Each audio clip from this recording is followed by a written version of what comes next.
welcome to another episode of Not Another Podcast by the Esports Social Club. We are proudly brought to you by Skrilla, who are our fantastic local sponsors, and they provide the community with not just a cool little jingle, but a multitude of support. And of course, they're supporting us and helping you listen to this content by bringing it. And as we said, with what they offer esports betting as well as esports fantasy as well. So make sure you check them out. And remember, gamble responsibly. I'm James Jimenez O'Cowan. Joining me is Sean Bale Carlson, Geordie Mac McAleer, I'm never getting that wrong again, and Ian Sniper Turner.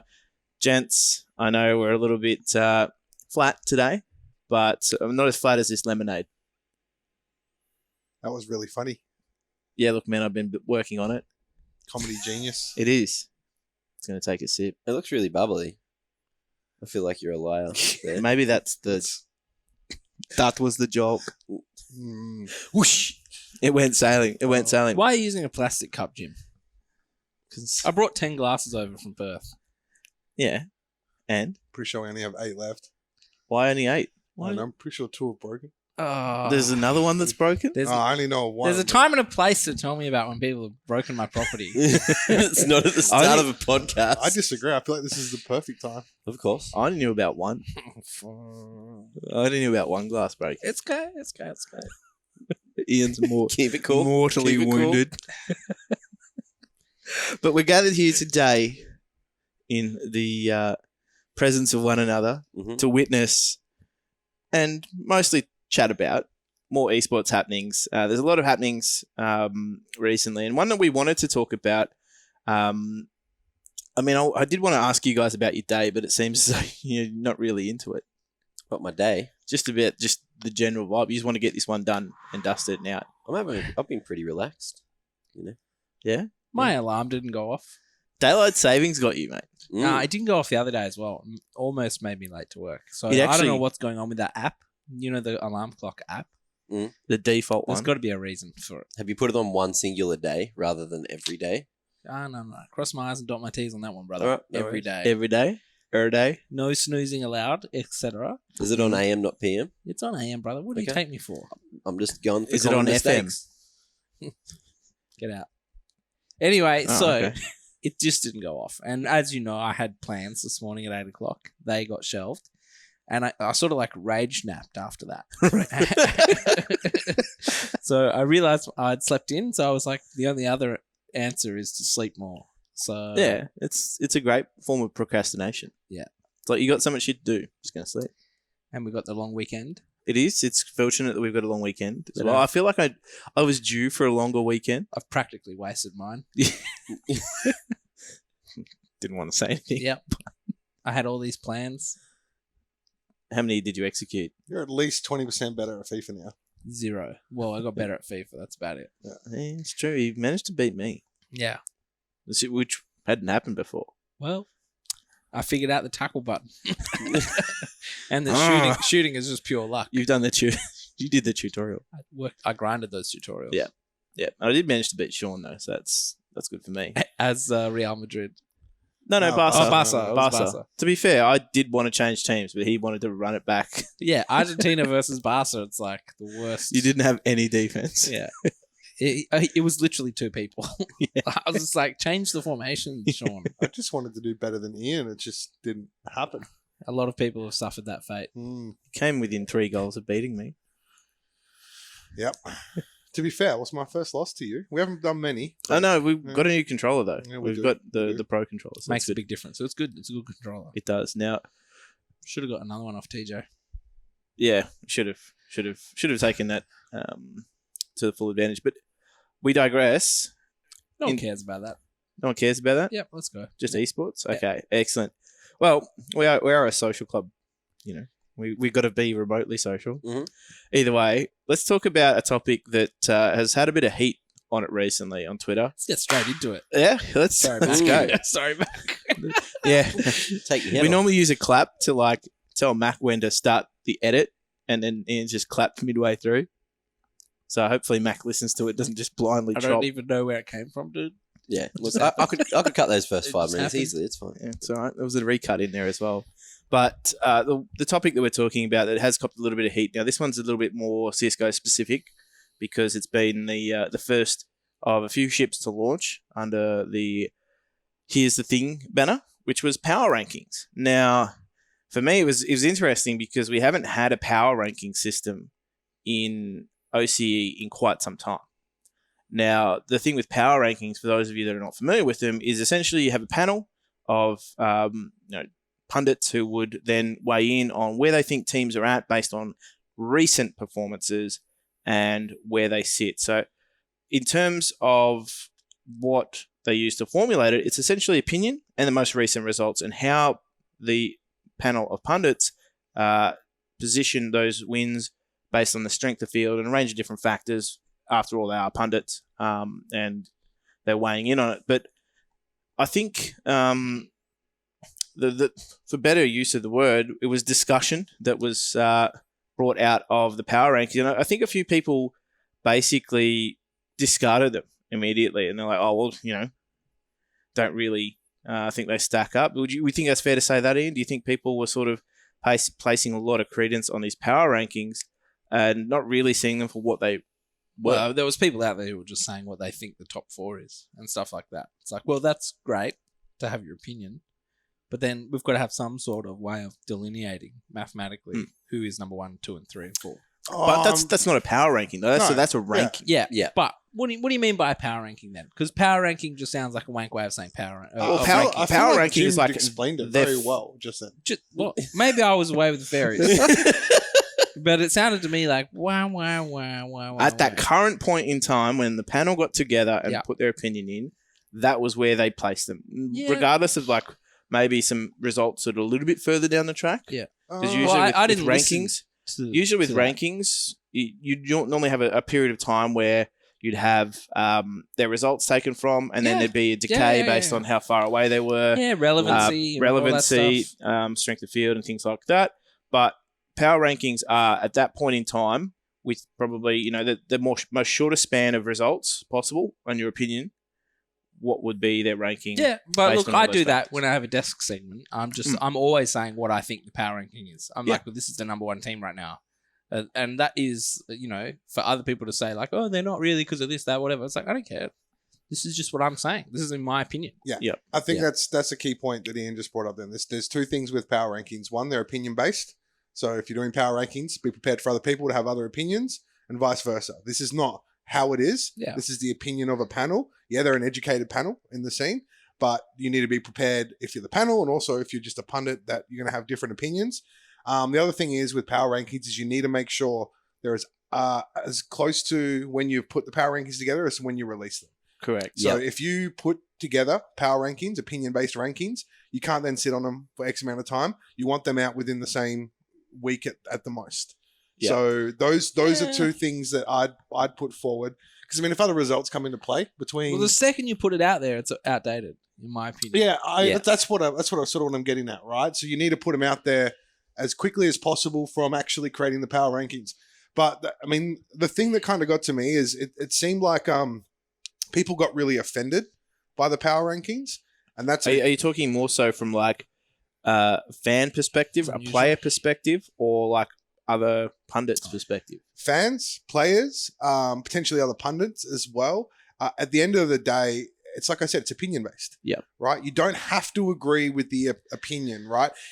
If you want mathematical based, HLTV still do regional rankings. Oh, they're shit. However you want to, but they're still, math based rankings, right? Yeah, and they miss out on leagues as well. They do miss out on certain leagues. They've got their own sort of criteria about what makes the makes they've got their own eligible shortcomings though. If you want to get down to a regional, at a top level, and looking down at the region, they're good for that purpose. But if you want to have a real snapshot of the region, you need something that's focused on all those leagues as well. You need to take the whole picture. I think the good thing about HLTV is all the stuff you get from those sorts of rankings, which they track Core 3. They do track these rosters. They track previous results for Core 3s that come under new teams. You do have a lot of stuff there that's just stats based. Also has Renegades at 1,000 points ahead. Yeah. Well, in theory, they're never going to be attainable. Just because of the sheer volume of events that they... Most people who review those or look at those power rankings kind of ignore Renegades, right? You've got Renegades sitting at number 1. I don't know if that'll still stay the same after Greyhounds having some results. Renegades not playing at the moment. I mean, it should, and of course it would, but it depends what kind of decay they put on it and how that kind of works. Yeah. I'd expect Renegades not to move, but you've got Greyhounds right up there now. They've had some, somewhat decent results recently. They didn't quite make it out of. They beat the number one team in the world in a best of 3 on land. So that Convincingly. It's pretty impressive. But then also they ended up getting knocked. They lost to NIP before that, and then they got knocked out by Mouse. Now Mouse had a stellar tournament though. They I don't think they dropped a map up until they versed Greyhound. So then they got wrecked after that. Yeah, they did. But if you were the champ, though. If you are to look at power rankings, those 2 points I made I think are the big two. And you do need to take them with a grain of salt. Because they're opinion based, right? And I'm not trying to undermine anyone's opinion on that panel because they're all incredibly educated on this particular topic. One of them sitting next to you. One of them is sitting next to me. I'm going to get to him in a second. But and I think even I'm not sure Mac may have cleared this up. There was sort of maybe some of the panelists took offense to some of the stuff that came out, whether it was from players and from fans. Yeah. And if you're going to be involved in opinion-based rankings, you need to expect that. You got to have thick skin. Yeah, you need to expect there are going to be people that don't agree with you, and it doesn't mean they're right, doesn't mean they're wrong or you're wrong or anything like that. It's just the nature of the game. Mac, now being on part of the panel, did you feel the heat, or whether it was unnecessary? Like a lot of unnecessary heat on like your position with the power rankings? Yeah, well, it was weird. So what Sean brought up about get the power rankings out as fast as possible, we put our power rankings in like a week and a half, I think, before they were released. And this was before that DreamHack Malmo qual where Genuine went crazy and like knocked Greyhound and Avant down, I think it was, or maybe Chiefs as well. Yeah, I can't remember the they exact had a good scores. run. Yeah, it was great. They had a really good run, and like Order just got dogged like super early, just like boom out of there. And then like before that, Order, like the only recent results we had before this qual were like the stage 2 of AUNZ and stage 1 of AUNZ. So like pretty much nothing for Greyhound. I think like maybe a couple of MDL games. And then before that, there was just this like break. And before that, it was the LAN, like the last AUNZ LAN, which is a long time ago now. And we're just like, well, how do you rank these? Oh, and the major and minor, obviously. So there was a couple of things that we had to take into account, and we were just like, well, Avant have only been here for what? Not a long amount of time. They've been a team, and they just could before just have the minor. like this just one before the minor. real glorious run. But then like they got 60-0 on land by Greyhound on a map that they did really well against Greyhound on and beat them in the qual. So that was like a bit of a shortcoming, and then like lost to a couple of Asian teams. As what was it? I think they beat 5 Power. Correct, But then they lost to MVP. They got smashed by MVP. They lost to Tai Lu. They didn't get smashed by MVP. They got smashed by Tai Lu. Yeah. The MVP series was, it's easy for me to say because I was there. I feel like Avant were a better team. Yeah. But didn't show up. They had points in that series where they looked far better. Yeah. But they also had points in that series where they looked lost. Yeah. So in regards to that, and I mean, I think the biggest thing you pointed out was, from memory, you guys kind of put the rankings together. I think it was the night before Malmo started. Yeah. Yeah. And you guys didn't have much sort of results to go off. You had, like you said, ESO, AUNZ and things like that. If I was you guys and if I was involved, I would have redone them. Yeah. Like it's not too difficult to get the boys together and go, right, we've had this pretty big tournament. We've now got some recent results. Yeah. All the teams were involved. Let's include them. My mind as well is just, it's better to have a starting point and for people to go, oh, look, it's the first one. It's going to have a lot of criticism no matter what. Even with like the bottom 5, there were people out there saying, that's weird that these teams are in there, but it's like there hadn't been a huge amount of results to go off. And like we weren't religiously following like the LPL CGI like level. Shit fight. Yeah. Anything below like 8, basically. Yeah, so it was really hard.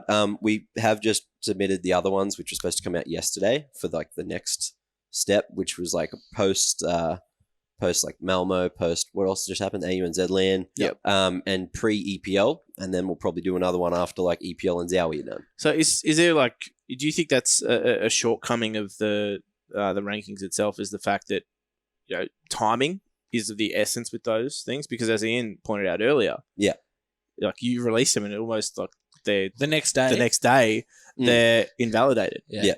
But the thing is, they're just an opinion-based thing. They're not fact, right? Mm. And so if Yeah. anyone ever gets upset about them, I literally just ignore those people, because I've been a player where I was ranked second, even though I thought I was first. And it's like, why are you arguing on the internet about this? Just go beat them in the server. Question, Ian. When you were ranked second, was it opinion based or was it mathematics based? It was whatever it was wrong. I didn't give a shit. And that's a good way to see it. Yeah. As a player. Legit. Well, it would have been one of those cases where, for example, the team that you were second to, you never played them other than a few domestic opportunities, which they had to come back for, right? Yeah. So, like, And in we your beat case, it was Renegades and Immunity. Yeah, that was a case of like HLTV and ESL having the worst stat systems.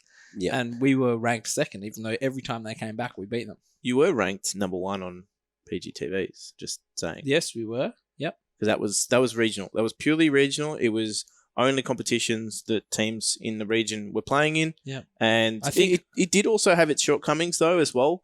That, like, for example, if a league was still being played and some recent results had seen one team beat another in, like, a certain best of 3 or whatnot, because the league hadn't been completed, those results weren't complete yet because you didn't have the full spread of field. Yeah, I think I remember we dropped to number 2 at some point. I don't know if that was when we lost to Chiefs at PAX on those laptops, or if it was there was a qualifier I think we missed out on, some sort of like Singapore qualifier, something like that, and then I think we dropped to second, and after that it was roses for me anyway. Well, that's what happens though. You know, in the system, the PGTV system, there was decay and stuff. So Yeah, there was decay. They only looked at sort of the 3-month period, right? And if you drop a couple of tournaments within that 3-month period, then yeah, it's going to affect. And also, if we your beat rankings. Renegades, it didn't count.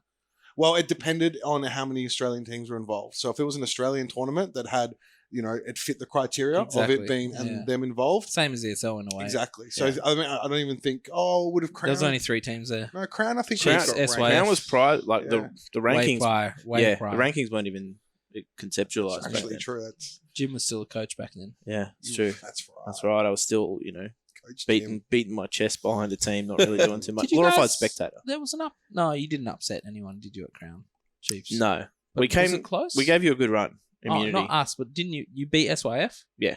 And then did Yeah. you get Diverse Renegades? You must have, right? We did, and they just absolutely pumped us. Oh, okay. It wasn't even close. They Right. knew exactly what we were doing every time. Like, they knew the tells, because mainly a lot of the strats that we were doing were Theirs? based on teams that they were playing against Oh, okay. all the time. Yeah, right. So it wasn't exactly rocket science for them to go, they're doing the VP hit, Yeah. or like they're doing the nip smokes. Everyone was doing nip the- smokes on cobble. Everyone was doing it. Everyone was doing it, so Yeah. it was pretty obvious. Exactly. Yeah. Or they're like, they're trying to emulate what Ustilo's doing Yeah. on cobble, so they knew what to do against Immunity and things like that. So it was, yeah. But the point being is that they're a snapshot of a point in time, and I think that's really clear. That I can't recall on the article. I did read the article, but I can't recall whether or not it was dated. These were the rankings as of this date. Yeah. No, it wasn't. So that's where to me, maybe people could, look back on it at any point in time and be like, well, these aren't current. And like, Yeah. basically it's just clutching at straws. Yeah, people yelling at Cloud, really. Yeah. Or I mean, look, Genuine are good, but they're not that good. Like, they beat Order and Greyhound after they've had some lineup changes. Like, And then they lost to PC419 and yeah, like massive caveat. Yeah. Massive caveat. Different Dizzy's tournament. team. Yeah. Regressive. but again, it's like an opinion-based ranking was basically being pulled to pieces by other opinions. Yeah. Yeah. Yeah. But I think something Mac pointed out was the fact they released it sort of a week and a half after doing it. And between that time, there was a pretty big tournament, right? It was one of the only tournaments I can think of in the last 3 to 4 months that had every team involved. Yeah. That's where I think the problem was created, right? If that tournament had been involved in the rankings, or you released them like the night before that tournament when you guys put them together, Yeah. probably Just- wouldn't have had as much Just of a... had to say, these are effective as of last week, but prior to the quals, and then just have a nice day to anyone else. Yeah. Do you think a it disclaimer? I was Yeah, going to say, do you pretty think much. it then weighs on the mind for future rankings that you look at the calendar and it's always that trying to strike a balance between a release schedule for the content and making sure it's still relevant a day later by trying to avoid clashes with tournaments? It's always a tough balancing act.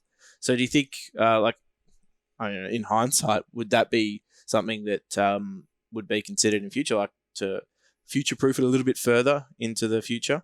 By releasing it a day later. Do you think that is a potential workaround? Yeah, like the thing is, it's the coordination of multiple people as well as the website who has their content release schedule, and if that doesn't line up perfectly in between, the competitions, like you said, then there's a bit of an issue. But So website aside, how long does it take for the panel to get the rankings? depends on availability. Like, But how long? I How know, long I does, was it, how long really does it busy. take you? Let's just say to Me? actually do your top 10. not long. Yeah. Not Probably long at all. because you're Like, watching most of the matches, 10 to be honest. 10 minutes, Yeah. half an hour, like an hour, 2 hours. I'd say half an hour with a bit of a write up too, Yeah, just to yeah. make sure it's like nice. Yeah, to back in Ish. kind of what you're saying. I'm not a journalist. No. I'm not a journalist. I just am trying. Yeah, yeah. You You know, know what you need? What? Just that the dictation software. Yeah. Just come in and be like, all right, well, I'm just going to get my thoughts down, and just that's the basis of your walk around with because you hands behind my commentate, back. right? So you get your thoughts out. You don't get your thoughts down on paper. You get your thoughts out there. So you just get in front of a computer and talk. Maybe that's one day. Life hack. a life hack. Yeah. Life Memoirs. a life hack. The problem is it's never as structured when it comes out verbally sometimes. No, definitely not. No, you got to go back and. Usually you'll be like, "Oh, I'm wrong." That's what happens with me anyway when I do anything exhaustive like that has to be in detail. I'll write it out and then I'll go back through it and I'll be like, "Oh, it was so wrong," and I'll like, fact check myself. It's like, Wait a- jeez, glad no one sees these. Who Yeah. even is this team? Yeah, just like Why are they here? But I mean, it is, to be honest, a problem where there's so much that can happen in the calendar that the rankings become outdated so quickly. It's completely different. For example, if you're trying to implement a power rankings in a different esports title, so say for example like a Dota or a Rocket League or something where for example you might not even get a top 10. Yeah. Like there's just not that volume of teams that are competing regularly enough to get enough data to have an opinion on. Yeah. Or vice versa, like they're playing in certain Mickey Mouse tournaments throughout the week that you never see. You never see the results for. You basically just have the results of some players who go, no, we beat them in this, Bob's tournament. We've never lost a scrim to them. Yeah, or things like that. Exactly. I still think, like, I get what you're saying. It's a good like, problem to have. The amount of tournaments in CSGO and sort of the stuff that's happening kind of rolls over. You got MDL matches sort of happening each week and things like that. I still think that with a little bit of planning, you can be smart about how you do this, right? So I expect the next rankings to come out. We'll have a lot weighed into it from Malmo, which was missed out on the first ones, as well as then the recent LAN, right? The ESO UNZ LAN. And even Extremes LAN quals. Extremes LAN quals, exactly. These like now's the perfect time. You know what I mean? You drop them today, you're good, right? It's a lot more data. You're kind of covered for the next period. If you wait too long though, and another tournament happens before you release these, you're going to end up in the same trap. Yeah. So It's, I think it's important that, and I understand that it's you've got the panel, but then you've also got the website, and the website's got their own thing. Yeah. However, I still think it's important that if you're going to do sort of the opinion-based stuff. The biggest issue that came out of it, which was the thing that I think sparked a lot of the conversation, was APOC got a little salty at them and was asking some questions. But the main point that he tried to bring up was, are these going to have any effect on like the seeding for tournaments? Because he didn't want to have to be third seed under or fourth seed under order at third seed, because then they had to play like genuine instead of ground zero, and they thought that they'd have a better chance against ground zero than genuine because they were in this position, so but it's the HTT rankings, like but the thing was, it was just opinion based, and we're like, this is not the seeding. Unfortunately, tournaments will use something like that to seed though. It depends on the tournament. It does depend on the like, TO, but the 100%. issue. Honestly, this was one of the biggest motivators for us to bring in the PGTV rankings when we did them, was the fact that the HLTV rankings were non-existent. Like, they didn't even cover Australian matches at that point. And then you'd have tournament organisers that came in from other regions that weren't familiar they with. would literally just ask someone. Well, they would, if they even did that. They just went, oh, well, we've heard No that. seeding. Yeah, we heard that this team's better than that. And then they'd just throw the seeding out. Yeah. If they even seeded them at all. So it was basically something for them to have these tournament organisers come in. It was something to point them towards. It'd be like, well, actually, this is up to date. This is statistically it's mathematically driven, so blah blah blah blah blah. Yeah. Whereas I think there's a bit of a fear that amongst the players that some of these rankings, if they're opinion based, could be taken and then used to see it. Am I correct in saying that? 100%. Yeah. So the thing is with that as well is like when I do my rankings, like whenever I say like my opinion on the top 4 at a time or something like that, it's very rarely like this is how I think they are right now. Like sometimes if it's for a particular tournament, I'll say I think Greyhound are the best team right now. I think Order are the second team right now. Chiefs are the third team right now, and that's because I'm just trying to say like how I think this tournament is going to turn out. If you were to ask me any other time who the best team is, I'll say what I think the best team is in the future, like on like their trend. Yeah. Because I'm counting in that they've had a lineup change. I'm counting in that they've had a few losses that don't make any sense. Like I'm discarding losses and stuff like that. You're counting in that they don't have a rigorous schedule so they can go back to the drawing board maybe during the week. Or even still, I'm counting in maybe that, they lost to this team like that, Order losing to Genuine. They're going to go home and they're never going to lose to Genuine again next week. You know what I mean? So that's the kind of stuff that I'm counting in. And I think that's probably a better way for me. Like if you're going to do rankings, like that's the best way because that's the only thing a mathematical ranking isn't able to pick up. No.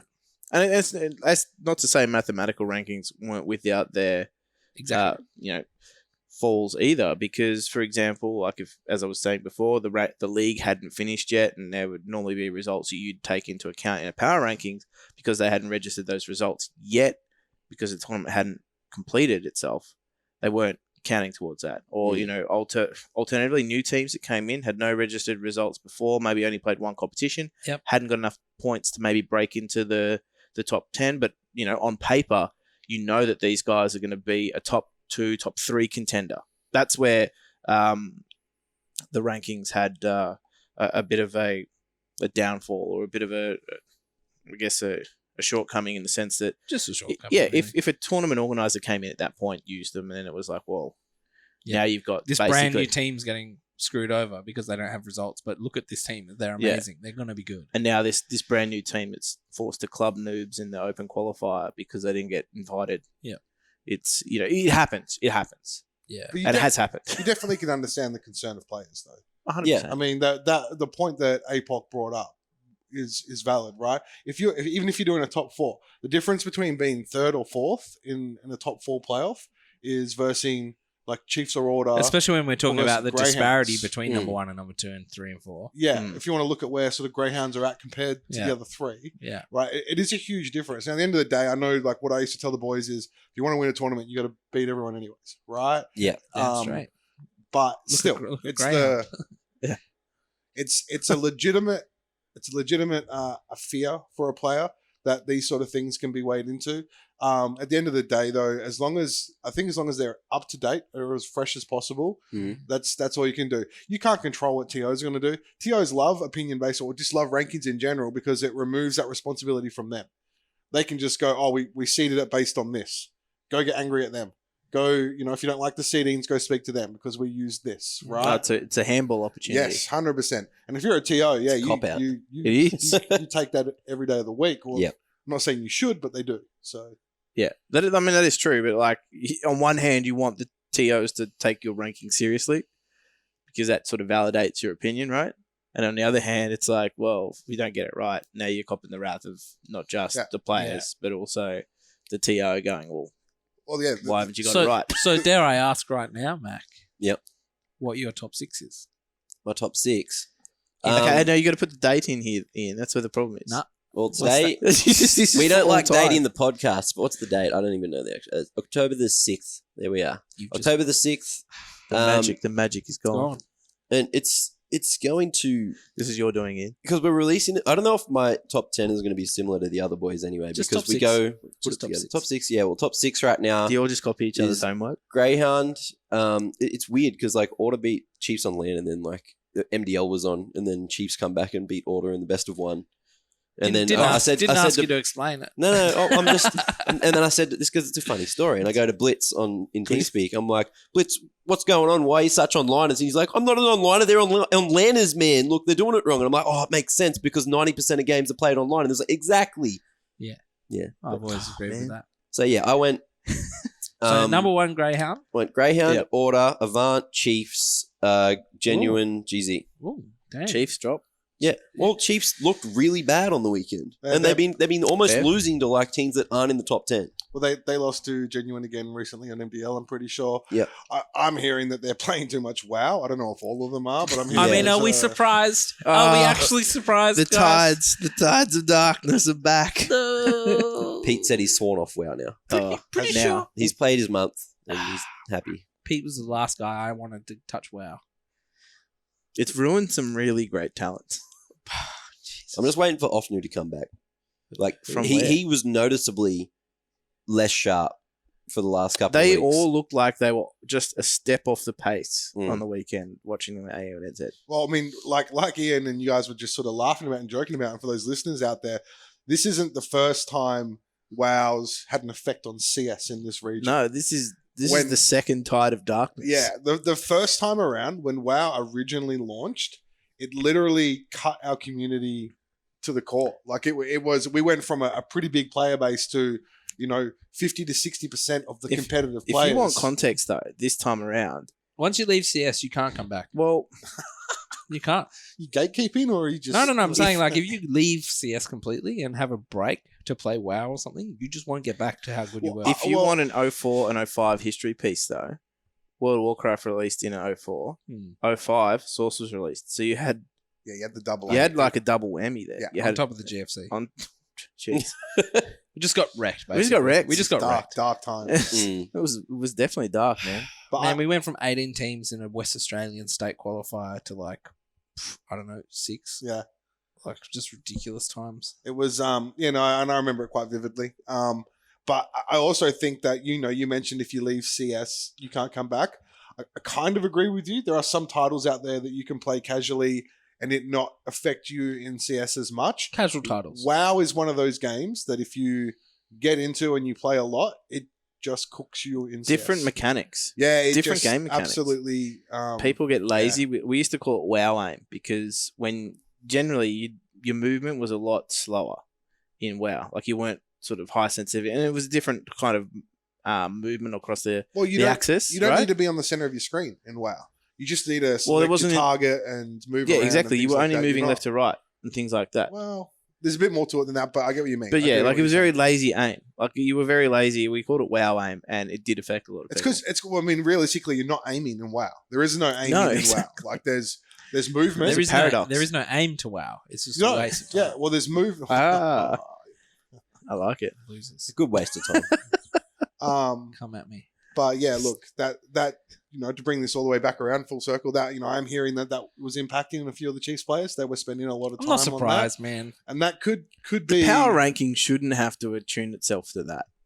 No. Oh, well, this asterisk next to it. This World was of a Warcraft This was a released- World of Warcraft period. The power rankings from September were WoW affected. If I knew the Blizzard account for all the CS players, then yeah, I'd factor that into the rankings. Like, remember how people used to look at our hours to see how much we had been playing? Yeah. It'd be like that. Back in the day, I remember certain teams would get Smurfs just for the fact that no one would know how much they're practicing. Because there wasn't a reliance on Steam friends as there was back, as there is now. Yeah. So you were given the details in like a TeamSpeak or a IRC channel, and you didn't need to talk to anyone on Steam because everyone you had was in a different community. I So had 2 accounts. depending on what accounts that they were on, you weren't able to track them. And to be fair, Steam hours only came out in 2009. Yeah. Steam logging. I'm certain that I have. we can hide them now. I already thousands. know for I a know. fact I've got at least 20,000 across both games. Yeah, for sure. 1.6, I would have had maybe 13, 14K. Yeah. You got to remember, I played that for the better part of a decade. It Ridiculous. It did. Like, that was just. It hurts That to think silence about. was a moment of contemplation. Yeah, but like after 10,000, like they reckon you're a virtuoso, whatever you do. Isn't 8? No, it's 8K. Oh, well, Well, shit. Nailed They've lowered the barrier Nah. to entry for a virtuoso. nailed it. Yeah, But at 8,000 basically- you're supposed to be a master. Yeah, everyone in Counter Strike in 1.6, once they got that 8,000 mark, it was like 10K. pretty minimum. obvious. Yeah, like remember, like put it this way: some people just all of a sudden get good. It's those people. So like for me, I mean, I was good pretty early on when everyone else was already good because they'd been playing the early betas. So like F0 was already good, but then when people just started like matching F0, it was because they had put in that time. Yeah. And then all of a sudden, like the old guard dies off with World of Warcraft, and now the new kids had put in the 8,000 hours or whatever it was, had started to rise, like Benor, Gaza, Destiny. Yeah. When I was playing, they were nobodies, man. They were like feeder teams. They were the guys that you'd sit there and go, these guys are scripting or cheating or something. Yeah. By the way, no one to play 'em. you've absolutely baited Mac, by the way, by asking him to do his power rankings. So- 100%. That was the whole point. So usually with these power rankings, there's a panel. All right, no one really knows who voted what, and you come together. People know exactly what you think now, Mac. Yeah, that's fine. to the T, What, you reckon I'm he fine doxed with that. himself? Yeah, he's doxed I think himself. No, that was you've pretty still got good.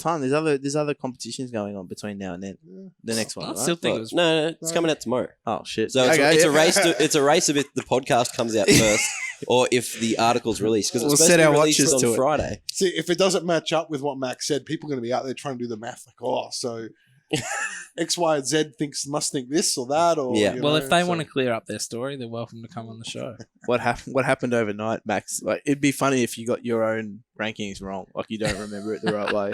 Yeah. I think that's a mental disorder. Well, either way, I think people are giving too much credence to the wrong areas of power rankings. Just to round this out, I think they're giving too much credence to the wrong areas and focusing on the wrong things and not necessarily what they do provide, which is discussion and also a basis from which to, you look at a tournament and based on the power rankings, you know that this team, in the opinion of these people and experts, an expert panel put together, that these guys should be second. So therefore they should finish second in this tournament. And that's how you gauge whether or not that particular result was an upset. Yep. So for That me, should fire up some people, if It do- anything, right? It should Exactly. fire people up. That's the whole point of it. so and also like even just based on hearing Mac's rankings there, and I somewhat agree with them, where you've got in place, it just goes to show how tight it is between second and fourth right now. Yeah, well, Sounds like dude, a in the tiger. next 2 weeks, there's going to be another LAN with the top 4 teams, Correct. Yeah. as well as EPL being What's that? played. What's Yep. that? What's that land? Zowie, extreme. Extremes LAN. Did we had something to do with that? Yeah, or Only the who? online- Insta only fans. the Real online smooth, fault. Ian. That's real subtle. Real subtle. Okay, sorry. Not the land. No, we have nothing to do with the land at this point. All right. Well, there's like a week and a bit. Oh, That's 2 so weeks. Guess we're It's not all right. included. But I might go down. I keep what my- do you reckon we should go down, Like- guys? Should I say this on the podcast? Go down with the microphone and be like, hey, boys, As long as it doesn't start too early. You should. Yeah, we might head down with a microphone. talk to some some- boys As about long as their it's during the rankings? day, I can still do it as well because I think the EPL's on at like 6 and 9 p.m. Wow, So this is no longer a podcast; it's a content planning session. Yeah. Woo! let's go. What's Either next, way, Jim? let's round this one out. I think players, it should fire them up, but they should be focusing on playing and not necessarily Exactly. what's That's what going should on. fire them up Exactly. into playing more Counter-Strike. Use it as extrinsic motivation. And I think that's a good place to leave it. We will quickly give a shout out to our fantastic sponsors at Skrilla.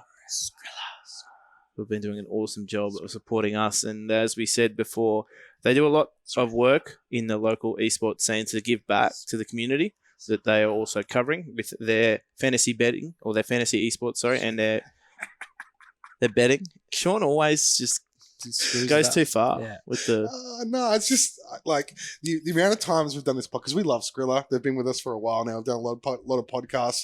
The amount of times you've gone fantasy betting, it's just. As I said before, I prefaced it and I've said I think betting is just a fantasy to me because I just am no good at it for some reason, and yet here I am on a panel of experts. Yeah, you're our expert. That's what I said last time. Yeah. So that's what I'm going to preface it. I liked you better when you were a jacket. No one's going to get it when they watch the video. I know. Was there a tweet though? There was There's a a tweet. tweet. Oh, I've There's a tweet. made sure I it haven't went seen down in the history. Make that tweet when you release the video. It'll be like, here's Oh, I got another one when we put the pillows in and got him. Got We him made it a bit got him more a neck. lifelike. We gave him a backbone. we gave him a Oh, neck. what's that? damn. Wow. Holy shit, man! It's just there. Just Okay, fix guys, the that's the backbone. last ever Esports Social Timeless. Club. Thanks for tuning in.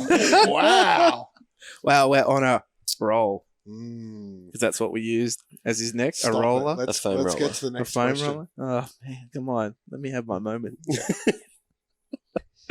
All right, this was an interesting one for me, and it sparked a bit of debate amongst a few people across Twitter. It's hard to talk about this one without people thinking you're super passionate. It is, but because we're all CS pundits, and this one is directly focused on CS, for me, it was an interesting one because I know that there were various discussions, for example, when you had to create certain products, that this was, you had to maybe follow different protocols. And just to fill everybody in on this one, this was the whole counter-terrorist versus terrorists and maybe calling them... You said the T word. Oh, no, I know. But we want to give them the full effect.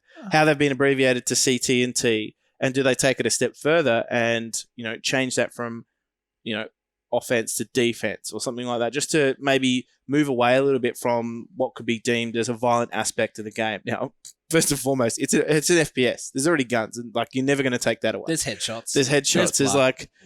There's a key element of the game that you're never going to take away, but it's basically trying to rephrase some of the terminology to maybe make it a little bit less confronting for some people. And when we say some people, the mainstream audience. Now, actually, interesting point.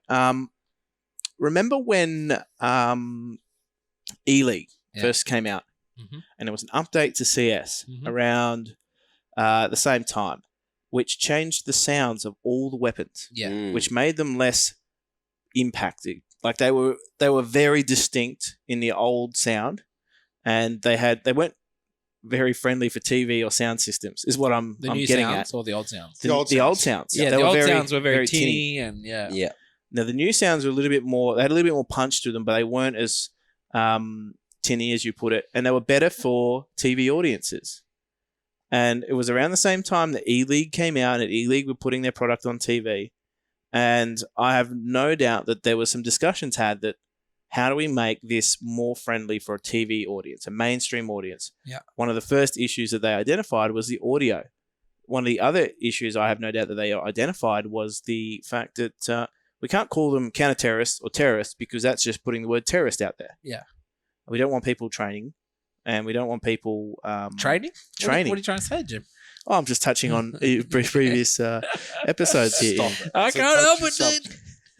But we don't want this terminology so much power out there. in these hands. Exactly. There's so much, but there's so much negative connotation already attached to esports as it was. They were trying to just tiptoe around a little bit and walk on eggshells with the whole fact that it was an FPS on TV. So what they did was try and change some of the terminology from kills to frags,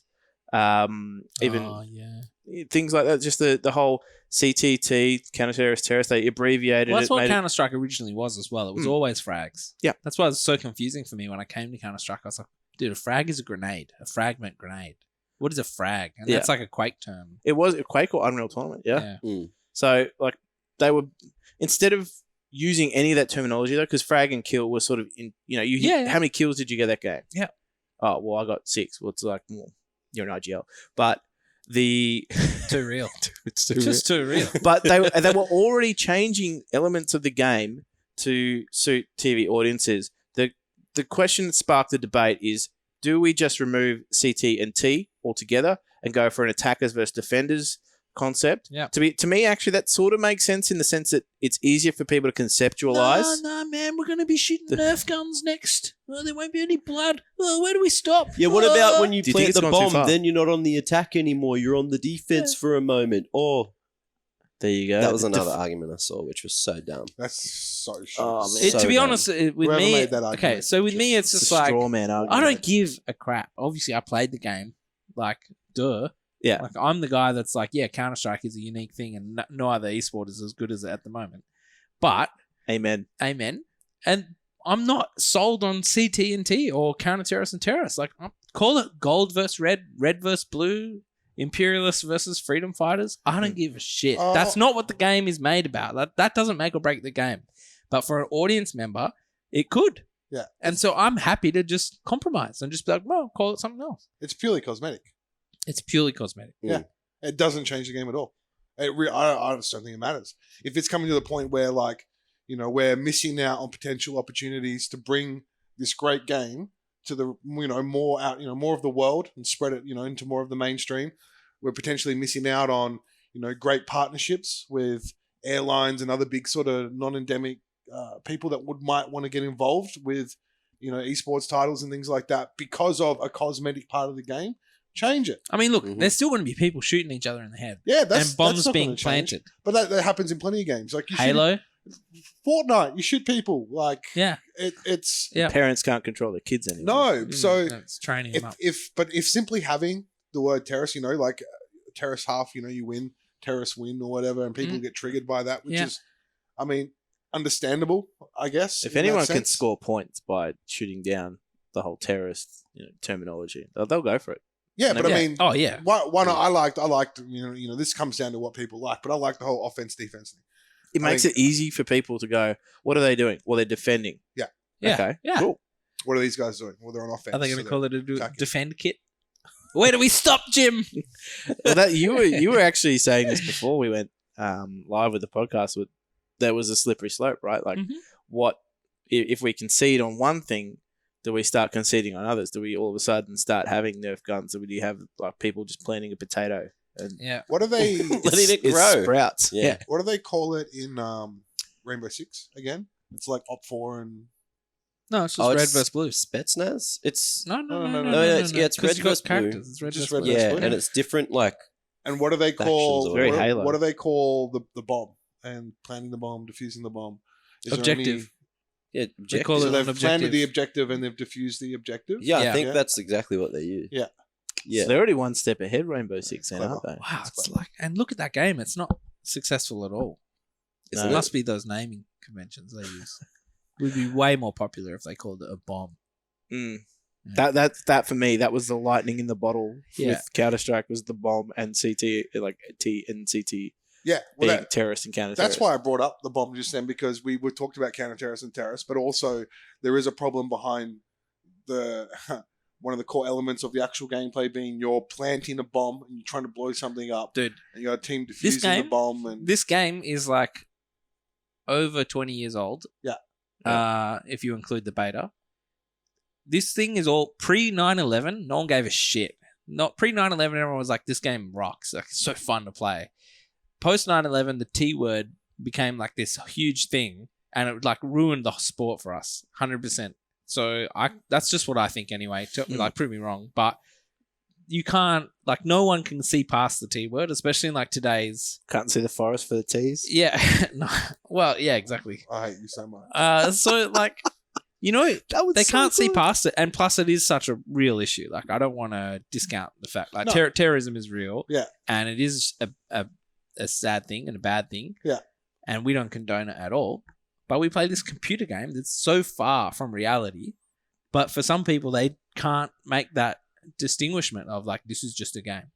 Yeah. And so for those people, I'm happy to change it, man. Yeah, I feel like if you're a core fan of this game, you don't care. You don't care if you're called T's, CTs, counter-terrorists, terrorists, red, blue, whatever you want. I reckon if you're a player, you don't care either. No, that's what I'm saying. You're If you're just a seeing player, this. if you're You a shouldn't be fan, just seeing this. You should be Yeah. down for any change Yep. that gets more of that. Absolutely. Make it rain action. Get that bread. Think about how many people in like the older audience would be able to pick up the game if it was attack and defense or offense and defense. It's like they'd turn it on, or if they'd ever see it, they'd understand kind of what was happening rather than going, "Oh, terrorists and The counter Dave terrorists." Warners of the world. Controversial and What is this? Well, I like Where'd the PGA objective- go? This is golf. Where's the golf? Where's the PGA on TV? What I is remember that this? when Fox aired Half Crown. A map. Half a map of Crown. Yeah, when they aired half a map of Crown, they were obviously very careful because they knew Counter Strike wasn't very brand safe for a lot of these entities. So even I remember Mike Star saying that they had to, when they were live to air, had to avoid using certain words. But I mean, let's be real. There are some sports people out there who are phenomenal at their sports, have spent their whole life practicing it. They're not necessarily the smartest people, right? Like, let's just be, ball good. yeah. Well, I mean, it's not even they want. Isn't the I NRL know. grand I know. final on There's. today?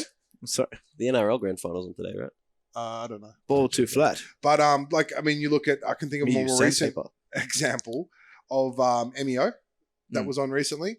And ESL and the people behind MEO booked out all the stadiums, and there was potentially a netball semi-final or final that was to be played. Yeah, Margaret Court. Yeah. that wasn't. There was only And one then- person backlash. No, but like the point I'm trying to make It was one that was highlighted. is one of the players has attacked MEO and attacked Esports as opposed to attacking the netball's The scheduling. administration, who didn't book the stadium. Like Yeah. if somebody else has booked the stadium, that's not on them. They're like, you can't go out and be like, oh, esports, da da da. On the It's off like, chance that they qualified for the semi-final. yeah, well, look, get pissed off at the people who organise Netball Australia. Get pissed off at the people who run your league for not booking the stadium in the first place. And do you know how many... Don't attack esports for that. Just because they What a had, tangent. they went out and, Yeah. and booked it. Now we're the defenders. Yeah, Like, we're well- defending ourselves against the mainstream, against the attackers. It's a bit of a tangent, but it's just more highlighting the fact that some of these sports people who come out and attack our esports don't think things through. I think the counter argument is why bother changing? Because Look how Like, far we got. look how far we've come. Mm. Look how far we're probably going to go. Counter-Strike is one of the all-time, if not the all-time greatest esport. Mm-hmm. It is pretty safe to say that. But changing the terminology to suit an audience that is probably in their lifetime not really, like a lot of those hardcore, I'm not even going to bother watching esports because that's not even, I'm never going to be open or accepting the to people it. that see the violence. Yeah, the people that see the violence, the people that write it off for that reason. If you're pandering to them, It's never going to work. then it's never going to work because they're never even they're going to see the weakness in that. Mm. Instead of like, oh well, you just want acceptance and like Yeah, I can We don't understand want that. But at the same time, it's also, we as an esport are potentially missing out on opportunities because some of these people, whether you want to call them like the boomer generation, whoever, who will never get into our esports title, are still in control of all that money. marketing budgets, Mainstream media. sponsorships, mainstream media, TV producers. These people, they we still don't need still them. sit on boards. Yeah, these people may not ever like our esport title, but unless we're cool to like sit around and wait for the next sort of 10, 20 years until, our generation are in all these roles, Yeah. it's not actually going to really Mm. reach I, its full potential. and I tend to agree with Ian in the sense that like this one is just a bit of a no-brainer for me. It's like I'm not real like I've played Counter-Strike since the dawn of time. So has Ian, and like we're not super like I would consider myself a purist for Counter-Strike, but I'm not super attached to the whole CT versus T thing. Attack, defense, whatever you want to call it, like offense, defense, rebel, empire, whatever, like whatever you want to call it. It doesn't hold any real sentimental value to me if it's going to better the sport. If it's going to go on to better things, and maybe that's that There's one just thing that gets the. There's no way it does harm. That's the other thing. Like, there's no way you can look at that and be like, oh, that's going to do harm to the sport. I think that's something that a lot of people are overlooking, though, is how much further it could go if there was more investment from bigger companies and like what the money could actually do for esports in general. Yeah. And like bring the publicity, bring the money for more people involved as well as players who could potentially get Like, paid. there's literally not another game out there that uses the word terrorist. Well, that's the other point I want to bring up as well. In my time casting, I don't think I can remember ever calling anything terrorist or counter-terrorist. I'm like CT&T. I have a few times, Oh, but that's yeah. just purely habit, right? Yeah. But I was just saying, it might be the one thing that gets that one sponsor over the line that then attracts the next. And you know what I mean? It's not a A lot of people argue lot to that concede here. if they're not investing now, they're never going to invest. Yeah. That might be true. And I'm going to spin this into, because we're sort of getting towards the end, but I want to spin this into one of the Max Mailbag questions. Mhm. And that what are the largest obstacles eSport in Australia faces, particularly with sponsorship? How can we push past these? That one was by 2SBS. But the thing for me was the fact that we rely so heavily on sponsorship right now and media rights and things like that. No such thing. There's no such thing as media rights, right? Yeah. One of the biggest obstacles is the fact that we are so over-reliant on sponsorship, On these handouts. on the handouts, on marketing budgets in the region. It is that for me, changing some of the terminology, if that helps, and that maybe secures more media rights deals for esports to be on free-to-air networks or on TV or like on any sort of mainstream media, I'll take that. Like, imagine, I remember back to when I was a player, and people would brand our team as a certain strength. Like, what are Your their CT or strengths? T. And it'd be on their CT or their T. Mm. And we were like the best T side in Australia. How do you market that, dog? How do you market that? We're the Yep. best terrorists in Australia. Yeah. Sick as T's. Yeah. So, like, yeah, you know what I'm saying? I'm probably on a list. And it's not being checked twice, if you know what I'm saying. 20,000 hours on a list. So just if we could have said, they're the best offensive team or something like that, sounds a lot better. It's funnily enough, it sounds a lot like traditional sport, right? Yeah. Oh, well, look, don't compare us to traditional sport. I know, but like when you just say, they're the best defensive team in the league, that to me is just like the headline from some NFL report. Yeah. But I don't want to be like traditional sport. It's just a coincidence. Do you know what I mean? Like, it's just, that's the nature of our game, guys. There's It's so many offense, similarities, it's defense. They're going to talk about something, and you're going to be able to draw parallels. Because guess what? It's sport. They're objectives. Yeah. Your objective is to defend. Your objective is to attack. Whatever it is. Yeah. All right? The So, objective is to pick up more sponsorship. yeah, correct. Can you bring up that question again? Can you just repeat? So, what are the largest obstacles esport in Australia faces, particularly with sponsorship? How can we push past these?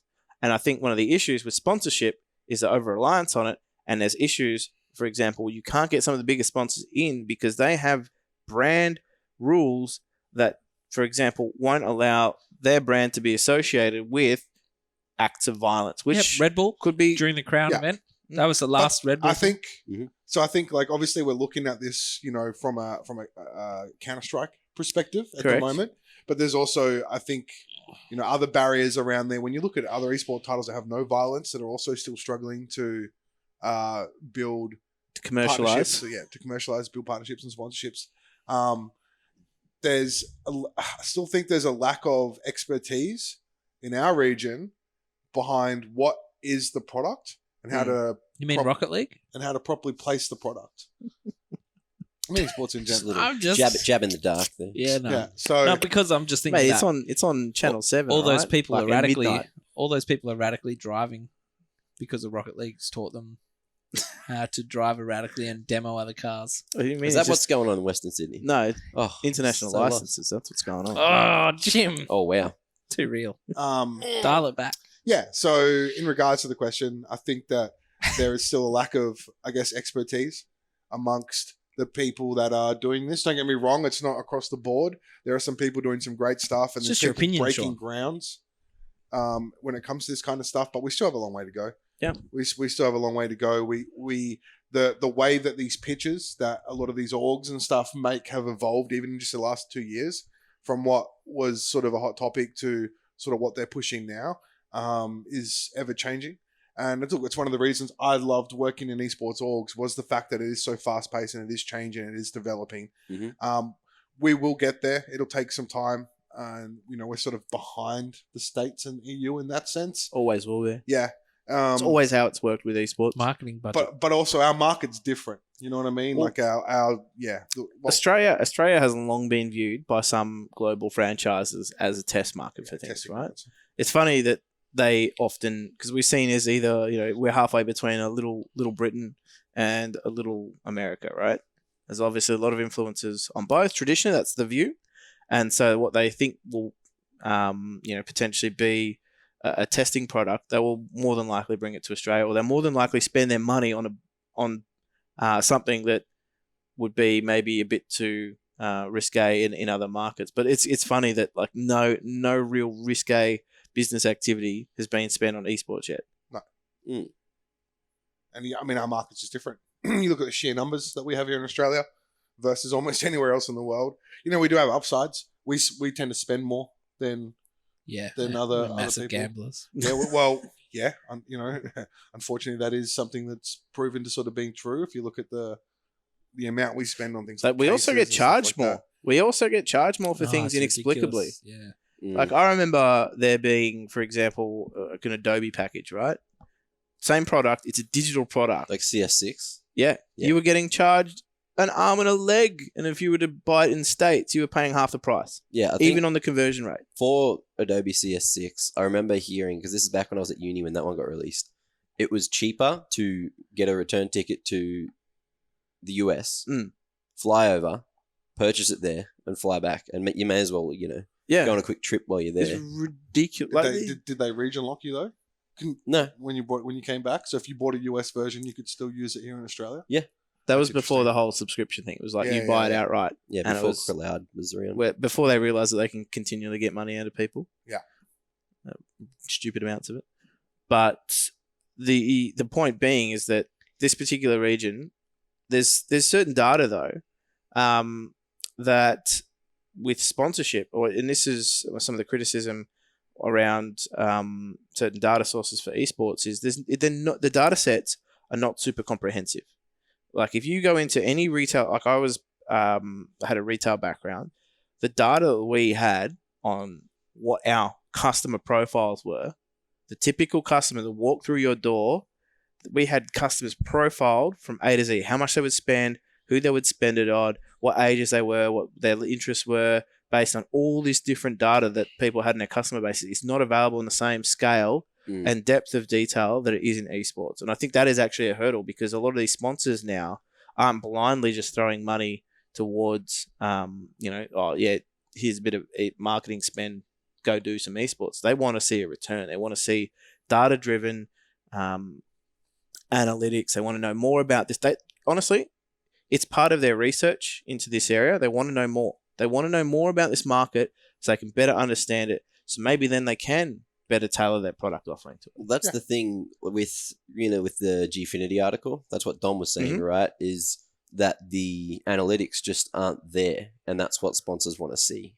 Yeah, that was one of the points. From 100%. Until you control the platform that it goes out on, like totally control the platform, you're not going to get the same level of analytics. Because, for example, with Twitch, when you sign up to Twitch, they don't really take a lot of your data, right? Like they don't really, like people sign up with fake accounts all the time. Like there's a lot of incomplete data, like data integrity is not 100% there. Yeah. There's a lot of pitfalls with data on Twitch, and Twitch data being one of the sole metrics for esports at the moment is a huge obstacle to overcome for a lot of these sponsors. Excuse me. It changes. So, like I was talking about before, in the last sort of 18 to 2 years, the way the pitches have changed is based on what these companies want to see, right? And there used to be a big thing about impressions in the early days. That's sort of what impressions are we getting? That's died pretty quickly. People as soon as Facebook started being able to just serve people an ad, for example, by like it appears in their feed for a fraction of a second, and that counts as an impression. Yeah, that just now like the big sort of stat that I'm seeing, and I think I linked you guys an article about this as well, is you've got AMA, average minute audience, which I think is a far better metric that we can use when it comes to esports. But I actually don't think that Twitch has the tools in place for us to get that stat at the moment. So it then comes to a position where sponsors want a stat that we can't even provide because we don't have the ability with the tools at our hands. Fill us in on that particular stat. Like, how is it obtained? So average minute audience it's pretty self-explanatory, right? It's the average minutes that you will retain an audience. Okay. Right? So if you've got someone... Twitch does have that, but you have to work it out yourself. You have to download the stats, right? And then break it down yourself. It's not something you can just look at a glance. If you want to see how long, for example, you've retained your audience, it's based on like minutes watched versus unique viewers, and you basically will then do the math on that. Yeah. And you'll see that, like, for example, if you're on Global Front Page and you got a 1 second view, your minutes watched go average minute watch goes down. Wait. Something's in Sniper's scope. What's up? When you go to that Dextero website and there's a Twitch stream clickbait. playing. The embedded Twitch. The embedded Twitch stream adverts that you can't click off. And it's like, I know I'm giving someone a free stat here, and that's pissing me off. It's not even an ad. It's literally someone's Twitch stream. I've seen you. You're pretty smart with this. You've got your little ad block. You'll get rid of the element and stuff like that. I'll kill them. That whole element. Ian's on another list. Did you see the update that Twitch did? So instead of it being like a pre-roll ad now that's forced on top of the video that you'd have to wait and watch, it now minimizes the stream so you can still see it in the top corner. Right, your little but the ads on the main part. I actually tuned into DreamHack last night on my phone, which usually I'm just like, get ready for that shitty 30-second ad that's not relevant to me at all, that I can't skip, and I'm losing the overtime, the last round of overtime. I'm going to miss that. It didn't happen. I was like, oh, that's cool. I don't know how that happened. But I didn't get the ad, and I was like, life is complete. Yeah. Didn't even pay for Prime. Oh, but then again, Prime doesn't stop you getting ads. No. That's why I went back to Turbo. Yeah. I got a few other things from Turbo. As an actual streamer, your VODs stay up longer and stuff. I saw every so often you get a good ad on Twitch though. Like, Sometimes you get Yeah, an you ad. do. You know when we There's- Chromecast Well, I stuff? don't see. Yeah. We Chromecast something and the ad will play on my phone, but not on the TV. yeah. And there's no video. So sometimes I'll hear an ad and I'll be like, well, that kind of sounds What good. is this? Yeah. And then That kind of sounds good. but I can't see it. Well, I look at it almost like ad roulette, right? So I'll get an ad and it'll be like, oh, this is terrible. Or I'll get an ad where it's like Rusty and he's ice break ad. And I love it. 'cause that I reminds like me of, like- Rusty, right? I never So, get like, those. Reminds me of the Ooh, Nutrigrain I ads, want. the old Iron Man food Nutrigrain. You know, like the kid would Mm. just be like smashing his breakfast, and he's just like, Yeah. They were good. They were good ads. They got Yeah. me to eat Nutrigrain. They were great ads. Mind you, I mean, how many of you guys here? I know the answer for two of you, so this is more pointed towards Mac. Oh, hey. How much free to air TV do you watch? I don't think we can watch it You don't even think you at can my watch it? Yeah. house. So that we I'm aware don't of. watch any free to air TV. I only watch I free to haven't air for the on like last 10 subscription years. I think services. we put it on the other week for an AFL match. It wasn't even on free to air though. It was That on was a something subscription else. service Yeah. No, what on was- playing free to air. we watched something. The reason I remember is if you haven't watched free to air in a while, go So many watch ads. 5 or 10 minutes Yeah. just to see the ads, and you will realize how terrible that they were. Oh, and They we were just watching a juice it. subscription They service juice that it. had ads. Yeah. Really? Yep. Yeah, Oh boy. It was HD ads. yeah. Well, I was just curious to see how they were implementing ads, and like this sort of feeds into the question in the sense that we've got to be more innovative with the way that we integrate sponsorship Yes. into, for example, broadcast and esports products. And I actually think this is one of the coolest things that TV and free to air TV sports coverage have been doing for quite a while. Is those little product squeezes. Well, Where I it's- sent you that picture. I know you tilted me because I've been talking about that for like 3 years now. Well, what was that? But they basically will squeeze the picture in of the stream, so it's run the whole time. It's uninterrupted coverage, but then there's an ad that runs underneath, and it's enough to take your attention away from what's happening on the desk but segment, without pissing or you the off too much. but without annoying you too much, Yeah. because you can still see the goal. Whereas, Yeah. so for example, the lower third ads that they'd have where it comes out like Dancing with the Stars in the lower third, Yeah, that yeah. could obstruct something in view. Yeah. Whereas this is a non-obtrusive way Like of the going, pinch in. hey, That's weird. I get those Get that ads on my thing. computer, but they're dancing, but they're not with the stars. They're just some weird dancing ads. What do you mean I searching? don't know what you've been watching. Yeah, Yeah, that's but- it. It covers But up do you my remember clock that, and you stuff. got some weird algorithm now. There was that Dota 2 tournament that we had on Twitch the other week when Richard was around.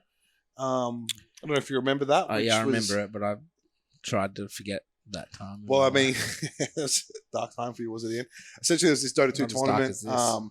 It's I'm kicking myself because I can't remember the name, but it has TI talent on like it. Madness Monday or something. Something like Beyond that. Wasn't it like any of the No. Mars Dota stuff? Because they do some real cool stuff. It was definitely called something Madness, wasn't it? Maybe I actually can't remember. and Monday I'm gonna Madness. kick I myself. thought it was that. So Oh, it's whatever. this Mad tournament. They have professional teams involved. They have Twitch chat voting for who picks what. There's all these little elements. They have people. It's all for charity. They have people who do like pay for memes, and memes are created. They implement stuff into the game, into the map. We've Where lost they another can- light. They can change the focus points. Oh. It's all right. Again, But where they can change different elements of the actual map, of the actual in game, and then all the money they raise from this goes to charity.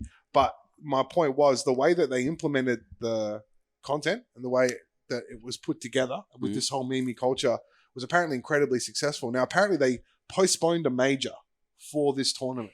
I mean, that's hearsay. So that's why I said apparently. Yeah. Right. So, Super hearsay. because majors in Dota are different. They're not the same, right? The Dota has the TI. which is the minors, equivalent- majors, and then the TI. Yeah. So I just thought it was interesting that there was clearly some. And I remember when me and Ian were watching it, Ian was pretty convinced that Valve had to have been involved for this to have happened. And we were told, whether or not it's true or not, that that's not the case. This is all done through the fact that Dota 2 gives you so much ability to customize what's going on the map, in the characters, due to the way that they've set up their game to allow you to create custom maps. For those of you that don't know, I mean, I know many of you guys ever play Warcraft 3?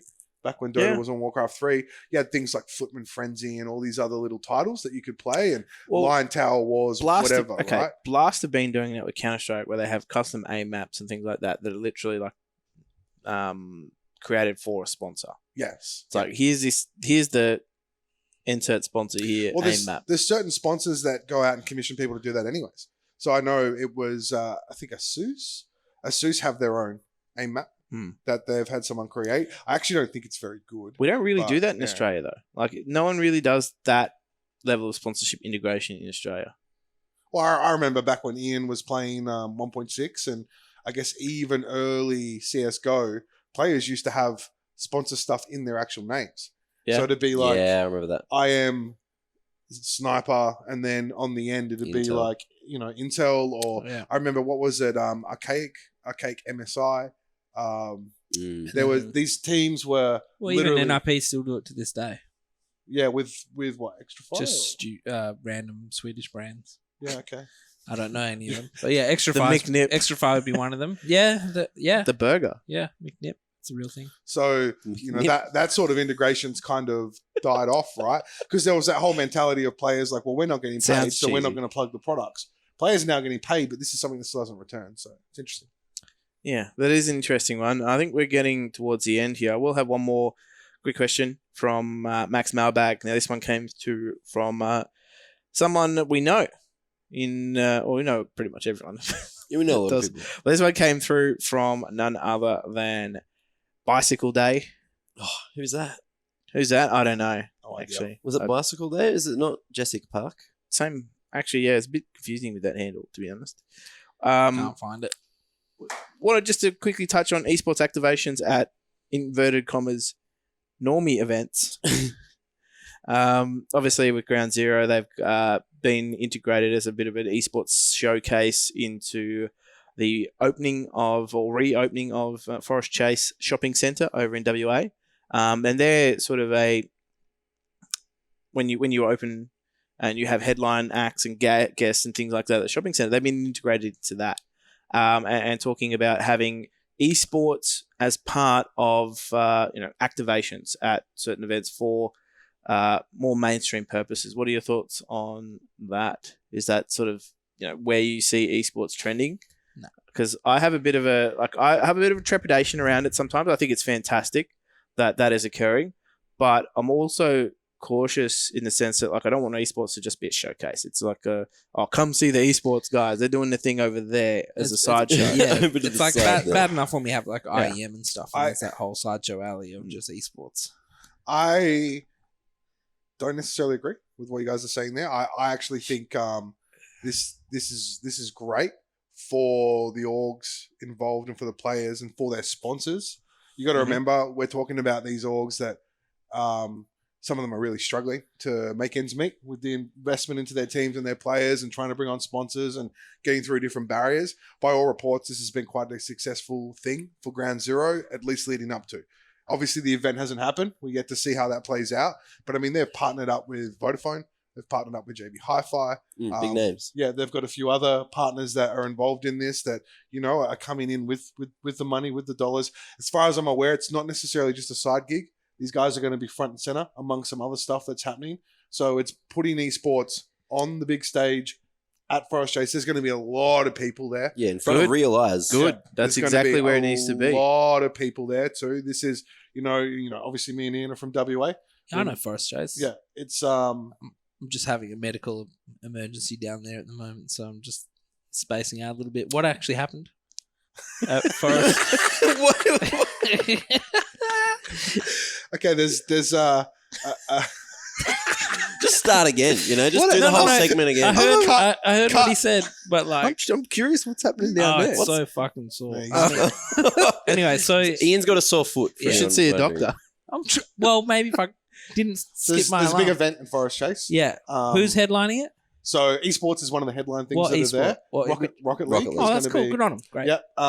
They've got cool partners and sponsors that have come on board. There's going to be a lot of eyes on it, and it's a okay. really good thing Heard all for the scene and for Ground Zero in particular. They've been real smart about the way they've approached this. I've had some chats with Bo about it. I'm really excited for Who's him Bo? and Ground Zero. Yeah.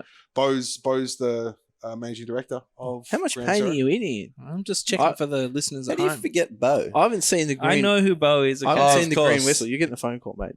I haven't seen Yeah. the I green want whistle. the green whistle so bad right now. But my trepidation is around the fact that when Sorry. when esports activations occur, it's in traditional senses, they've just been sort of a sideshow. Yeah. Good to see this one front and center. I think if Yes. that's the case, if it's front and center, it's got some major partners involved as well, teaming up with Ground Zero to bring esports to a big audience. By the sound of it, I think they're estimating foot traffic to be about 100,000 people through the doors across the sounds course. pretty big. Yeah. That's a lot of people. Forest Chase is a big place. So I think that Just to be is- super clear, it's not like it's the headline. It's not like they've done this for esports and for Ground Zero. But if they're front and center They at are some one stage. of they are one of the front and center I sort of think things. that they're is putting on, sick because if there's something that's going to be an esport like gateway drug, it's going to be Rocket League. Yeah, it's very brand safe. Yep. It's also very easy to understand, but hard to master as well. Like if you just sat and watched Rocket League for 5 seconds, Mhm. it would be the most simple I watched esport. you on TV. It was enjoyable. Yeah, Yeah, it's true. that was the first. Well, I mean, the Rocket League Enjoying was anything enjoyable. that I did. Yeah. There's a lot. It's a lot to take from that end. Yeah. First, you enjoyed anything I ever did. Take it how you want. cool. But yeah, I think that's yeah. You guys change your mind real quick. You're like, oh, it's going to be shafted to the side. I said as long as it wasn't shafted from Yeah, the there you side. I think there's a trepidation that with these events that esports get shafted to the side. But we'll see, right? Yeah. Like I'm basing this on what I'm being told, and I'm sure it's based on what Bo's being told. Bro, I'm not going to which ever say it is- like, oh, I hope they fail. Like, good on them. Yeah. But we'll just see whether or not it actually gets the limelight it deserves. I just or- don't want people like, seeing esports as like all the weird carny types. And Well- like, there's the sideshow alley of esports over there. I also don't want to see I don't it want as that. like the JB 'Cause they're Hi-Fi not. babysitter. Mm. Like, you remember when we were kids, mum and dad would take you to the shops and you just like either Oh, yeah. go to the newsagents PlayStation. and read the PC Gamer magazine, or you'd be on the test PlayStations or whatever. Yeah. playing whatever. Showing off your skills on Crash Bandicoot. Yeah, Ooh, and that your was me. parents are just like, oh, they'll be fine in here. We'll go shop. Well, I mean, yeah. I was fine with that, honestly. I don't care. don't want it It's to better be. than shopping, That's right? it. But I mean, the other cool thing about this that I think is worth pointing out is, as a little plug for them as well, is that they're going to have their pro team there. They're going to have their players from the Ground Zero Rocket League team. I'm 99% sure that's the case. and if we're who talking, are currently first in RLCS. I was gonna say I watched them beat Chiefs this morning. Yeah, which so, was quite cool. Um, Given that yeah. how strong that Chiefs lineup is. so that's going to be pretty cool. Yeah, that's cool. Well, while we're on the topic of front and center in front of lots of eyes, today the NRL Grand Final's happening, and LPL is having a Fortnite thing. I don't know what it is. I think it's like a final or something. They've got so much going on LPL, haven't they? They have a lot going on. We were just talking about the Rocket League, but now they've got a Fortnite thing out the front of the stadium. We've been doing the podcast, so we haven't been able to watch it. But Rob, Manic Monday, was sitting there with one of the Fortnite guys, I assume. Don't know who he is because I'm not that into Fortnite. Like, I'm assuming you guys aren't I was either. for about 2 weeks. Yeah, for about 2 weeks. I've played it a lot. I just am not Just that kidding. into the competitive scene. Yeah, you didn't? No, I Oh. never. I honestly, Well, it's just me then. I honestly made an account. I just can't believe it took off as much as it did. Yeah, I don't know. The concept for me was very easy to understand. Yeah. But the mechanics of the game, I was just like, no, this is not for me. Just build, lol. Just build. Yeah, exactly. I was PUBG, Battle Royales, and things like that. That was good for me. Well, before we end it, go to the other question because that's going to tie in nicely. It I've is. got Ian over here shaking his head. For multiple He's in reasons. pain. Yeah, multiple reasons. Yeah. Easy paid. Why the hate on Fortnite? I think given all the discussion around content and growing the scene, people could learn a lot from the success of Fortnite and Fortnite creators. But instead, all I see are people laughing at it and dismissing it. That was from Bosinator. So Real Bosinator. I think Fortnite, to be honest, we meme Fortnite a little bit because, like, no matter what we say, it's not really going to harm. We're Fortnite. like the baby boomers in this case. Like, Yeah. we've been around forever, and now Fortnite's just coming. Like, the millennials just It's like a having freight great, train. having a great time, and we just don't get get it. Oh, you bloody yeah. boomers. You Yeah. bloody boomers. That's No, literally what No, it no, is. to some degree, I actually agree with that. But I think we don't really hate on it. We Nah. ourselves, we meme on it because we know, as we said, no matter what we do, we're not going to disrupt the success that Fortnite has. Yeah. So I think the Fortnite scene, 100%, I think the content creation element has been excellent because those guys know their demographic. They know who they're making videos for. Same with the Minecraft guys. They know who they're making videos for. Well, a lot And of the they tailor Minecraft it guys towards are the that Fortnite audience. guys. I They've know. just jumped ship. to Same the next audience. They've captured that audience and taken them from one game to another. Young and audience. they've followed. I think it's pretty safe to say that neither these followers have a stronger affiliation with the game or the content creator. They love both equally. Never Yeah. one stronger than the other. I think that's the best thing about it. It's not all one big thing, right? So what I mean by that is cool content creators out there killing it with Fortnite. Fortnite is a casual game for, the kids out there. They love it. Fortnite as an esport and the way it's been sort of set up and backed by Epic, hot garbage. Yeah. That's just simple as that. So it's not like we're having to go at Fortnite overall. We're for me personally, it's looking at Fortnite esports. Yeah. If you were to look at it from like am I going to take this serious as an esport title? Because we know that like within esports, there are certain criteria that you've got to hit to be deemed as a skill-based game, not random generation. Like I've Mech Warriors. got a fucking mech warrior. I'm chilling now. I got 6, 7 kills, 8 kills. No, half the field's dead. I'm still good. Yeah. So I mean that's exactly they've made some poor decisions with their esports program. Well, that's because it's not a focus for them. You can see how successful it's been for them to not have to focus on that. Esports is not critical to Fortnite. They could just stop all the esports stuff right now, and these same people would be doing the content creation. The same streamers would be out there doing their thing. Yep. The huge player base that all these kids that love to play it, whether it's on their phone or whatever. It's on so many different platforms. So as a game, it's fine. There's no problem with Fortnite. As an esport, like I said, hot garbage. It's literally the Candy Crush of esports. Like they found that recipe that is casual. Like, you jump in, you have a quick game, you die, you have another quick game, you die, whatever. Who cares? I'm going now. I'm going to go do something else. Yeah. Counter-Strike kind of had that at once upon a time before matchmaking. It was just called casual. You just join a server somewhere and play with your friends. Play 1 map, 2 map, and then you left, or maybe not even a full map. Or even 10 minutes of deathmatch. Yeah. For those of us that had the service. So now it's like gun game. There's no way that Valve kind of dropped all that and just was like too hard. And that was always managed privately anyway. But they did go danger zone. They did go danger zone, so they could admitted something. So I just think that Fortnite had that recipe down pat. It's got the bright colors. It's got the fancy stuff. It's got the E-Bucks, whatever it is. It's got integration with like integration, yeah, like artists, sponsors, and things like that. They're doing a good Disrespect job. has his own skin, stuff like that. Marshmallow did. Yeah. Had a concert in game. Like no one even thought that was possible. Had like an event at a certain time where everyone had to just go, and that was the event. It was a Marshmallow concert. It's like, here's a concert, guys. They've done some cool things for the space. Yep. No argument of that. Super cool. Yeah. But they've done some very, very questionable things These in are their all esports. just gaming things, right? Yeah. These are all just cool things to do within the game. None of that really ties into the esports side of things, which is what we like to talk about, right? Yeah. When it comes to these games, we're not sitting here talking about the new Last of Us coming out and things like that, which are sick games. We're here to talk about esports. Don't even have a console. So, what I think Fortnite can do in terms of Inconsolable. esports is take a page out of PUBG's book and just have sliders and just go, hey, look, we can turn mechs off. Yeah. How easy would that be? And then have the spawn rate of like the good guns a bit higher, so everyone's on like the same level. Get rid of. But then you have the same thing. broken Valve shotguns. has. I don't know. Valve has this mantra where they want the pro game to look exactly like the casual game. Yeah. So you can't separate the two. It still looks the same. You just get better weapons and you don't have the mech. No, but then people are like, why aren't we getting them? yeah, Yada, why, yada. why is So the whole- matchmaking not like this? The Yeah. pro Why mod. can't play The that? pro Yeah. mod. It's like, well, this is what the pros play. Yeah. And that's exactly the mantra. It's like we want the game to be as accessible to the Otherwise casual you as get it the is the haves and pros the because they get have-nots. the same Yeah. experience. It's like they might not be able to aim or use their keyboard or their mouse at the same time, but the game is literally served to them in the exact same manner. The thing is, I had that tweet the other day where I had to express to a kid's dad why Instafrag was worth the money.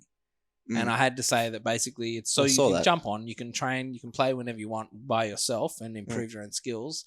And you're playing this sort of like sport whenever you want, 24/7. It's always available. And it's $8 a month. It's Like- it's literally like any other sport. That was Like- when Conky threw you under the bus, right? I was like, what? Dude, seriously? But like, seriously, it's $8 a month or whatever. It doesn't matter how much it is, but it's a one-off payment to play 24/7 against your peers and your other friends and whatever else. No other sport is like that. Well, no, Like, no. If but- you wanted to do karate, it's like $10 a lesson. If you yeah. want to play soccer, it's like $15 a game. Yep. Yeah. Or $20 a game now. It used to be $5. Yep. But it's super expensive, and you can only do it when everyone else wants to do it. Yeah. Right. Counter Strike, you just jump on, you play, and someone will be there. The other thing is, I realize it's like if you ever want to play against your heroes, you literally can. Yeah. Like that's the thing. You can play against Dexter. You can play Yeah. against these guys. And your point you made towards the end there was exactly what I was going to say. It's like any other sport. When I was playing basketball growing up, you had to pay your fees. when you go to the game on the Saturday, you had to pay you had to pay your team fees. You hadn't had to pay the fees at the stadium when you rocked up. Your little $5 thing, and that was for the insurance or whatever as well. Yeah. But to do this, like it's free though. If I wanted to play for free and didn't want to pay any money, I could. I'd go down to a court with my basketball with a couple of mates. We could run around. But I wanted to play competitively. I wanted to verse other people who were taking it seriously. I wanted to play it seriously. Therefore, I paid for that privilege. Right? Yeah. Because that's how these things work. Well, exactly. It's like esports doesn't exist. Like, there's a plug, there's a cable, there's a wall that we plug it into, and then the esports is on the other side of that. Yeah. And it just happens. It doesn't have any ongoing costs Yeah. because it all happens in a cloud and it's online. Yeah. The reality isn't that. But do you know what I mean? Like, that's why Fortnite and everything has that success as well, because you can just jump on and you can play with your favorite streamers. And it's free. And it's, it is. It actually it is free, but it's got those microtransactions. Yeah, but you don't have to touch it. Yeah, but you tell that to a 5-year-old. Yeah, of course. Like, yeah. It's like you want to get defaulted on, man. Yeah, exactly. If you're not John Wick, you're nobody. So, yeah, I'm just saying, like, they've got that recipe down pat. You don't want to separate pro from amateur because that's the whole appeal of it. You can jump on, you can play with your favorite streamers, content creators, whatever. Well, Stream snipe the shit out of them. Yeah, that's what they mean by get on and play with it. So if I was to get on and sign up for InstaFrag, I'd go into, it's open, right? Like, it's FPL open, right? What about it? And then from there, I can Still then work costs my money. way.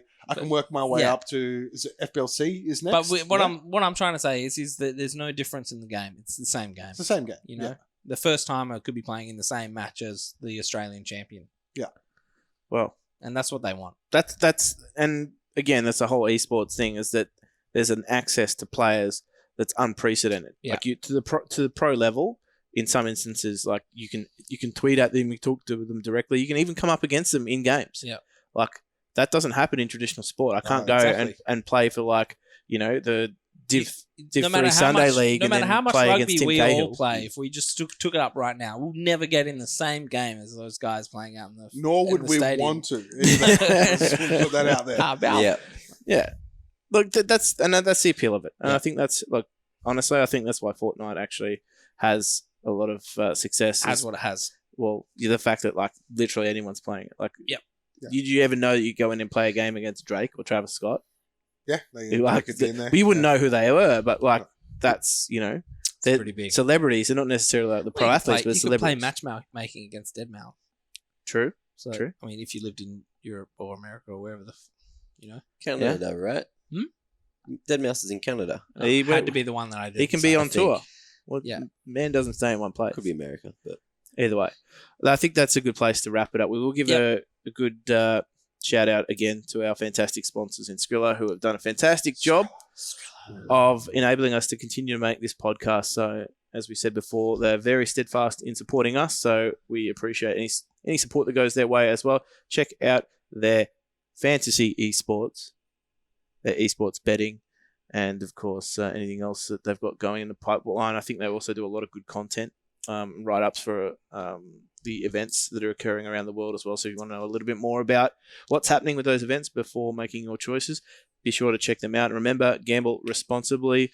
We've been at Esports Social Club, and we've enjoyed this episode once again. And hopefully Ian will go get some pain relief very, very shortly. And I know we'll be watching on. I think maybe next week will be a bit difficult to get a regular content schedule released because I think we've got people departing for overseas. We've got people going to PAX. Mhm. If you are visiting PAX and you do happen to see any members of the Esports Social Club, give them a pat on the shoulder. Friendly. Well, I'll be walking around with a microphone. So Yep. if you've got an opinion, you got an opinion on some of the stuff we've been talking about on this episode or any of the other episodes, please come up and have a chat with me. I'd or an love to- opinion on if Sean should continue to wear sunnies inside. Oh, I don't care about that. Yeah. You can have your opinion, but literally don't give a shit about Thank your you. opinion on that. Either way, we have got people around the grounds next week, so we'll work out some sort of content schedule. Yeah, they've got the CS, like we were saying. Yeah, Mm. we'll see. We might have a chat to some of the players around the grounds. We'll see what we can get together for that. But as we said, stay tuned with it. We will let you know what the haps is. As we said before, we are the Esports Social Club, and we will catch you next time.